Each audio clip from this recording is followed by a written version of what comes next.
Hello and welcome to my channel. Today we are going to have some watercolor fun. I am using Altenew's December release Hellebo Haven stamp set. I've stamped that with black obsidian ink and heat set that with the crystal clear embossing powder. Now I have used cold press watercolor paper, the loose sheets that come in 5 by 7, and trimmed this down to 4 inches by 5 and a quarter inches. I'm using the fine watercolor paintbrushes and the new watercolor set Moody Brights, which is a collaboration between Altenew and the Mint Gardener. Now I have swatched these and you can check my Instagram for the swatching reel.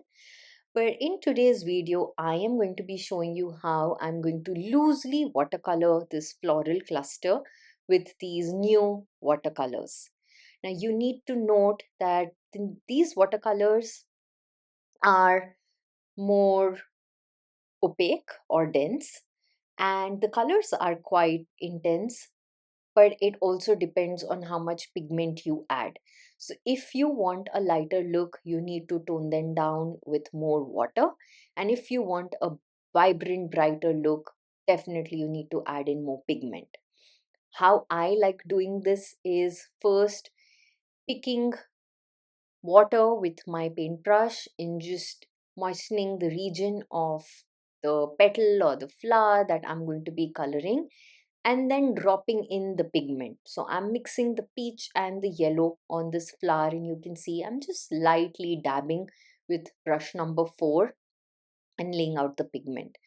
Another thing that I can say is it's very important to let your first layer dry out and let water do its magic. So don't overwork with the paints trying to add more color at one go.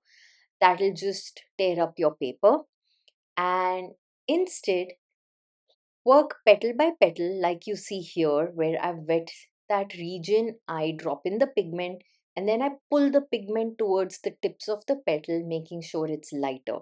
This instantly adds shading to my petal. After that, I would say, like here, you will see me overwork adding a little more color. I would say don't do that. Stop right there and just let these two petals dry before you come back in to see where you want to add more color. That way, your first layer is dried and then you can go back in adding more shadows and depth, and you will have natural highlights left out with the lighter tones. Now here I'd like to take a moment to let you know of an offer from Altenew. So the code name is ADITIFREE and it's valid from 10th of December 12 a.m. Eastern Standard Time till December 17th 11:59 p.m. Eastern Standard Time. The offer is that you can get free double-sided adhesive sheets, a set of 5 sheets on orders over $79. So do add the code while you're checking out, especially because you will be shopping for the December release products. All the details of this offer are mentioned in the description box below, and there's a link as well that you can directly use to get this offer.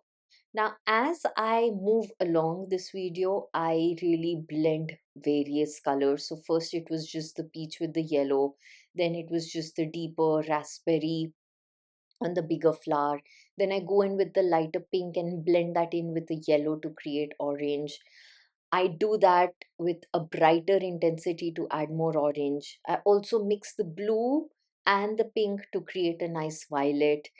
For the green also, on the leaves you'll notice I mix in the yellow and the green to create an olive green. I am doing this simply to show you how you can use this one single palette of 6 colors and create so many more colors for yourself. I think the way this has been packaged, it's so handy. It is easy to carry, especially on your travels. It has a lovely palette built right into the set to mix your colors. And all I need along with this is the Altenew watercoloring book, paintbrushes, all put into my zip pouches, and I'm really good to go. So that's something I absolutely love about this.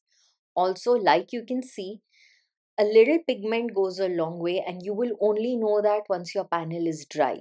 So with this, you definitely need patience and time on your hand to just enjoy this watercolor process, more so to relax. Lay out the pigment petal by petal, move along the panel. Now, since this is a larger floral cluster, it's easy for me to do. You see, I move from the left to the right and I keep rotating the panel depending on the area that I'm working with. And as I move along, I keep switching and adding different colors, creating different blends, just to create a little variation within the floral cluster itself. It's the same process, just continuing on building layer by layer, adding pigment. And if you want to lift off a pigment, you can just use a clean paintbrush with clear water, run that wherever you want to lift off the pigment and dab that with a paper napkin, and that will really do the trick to create a natural highlight just in case you've added too much color at a single place. That is a handy tip that always works. Now, once I am done coloring the cluster, I pick the Deep Muse set and Origin Umber, and I'm going to use that to add a little color to my background. Now you see my floral cluster is moving from the right top corner to the left of my panel. So I make sure that it's darker at the right corner and fades into the white of my paper as it moves to the left corner. Again, I'm just using a moist paintbrush, moistening a region between the flowers and laying out pigment more so near the boundary or the edges of the leaves and the flower petals, and dragging the pigment out to the white areas. That way, I have a nice shadowy background around my floral cluster, and it just adds a little depth, a little shading, and a little detail to this panel that's mostly flat but creates texture using the shading through the watercoloring. So like I was talking about, you can now compare the left corner is much lighter than the right corner.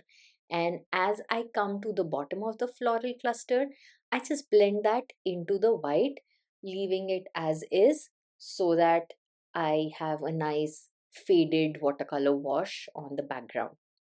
I had already stamped the sentiment from the same set while I had stamped the floral cluster, so I didn't have to really work on that.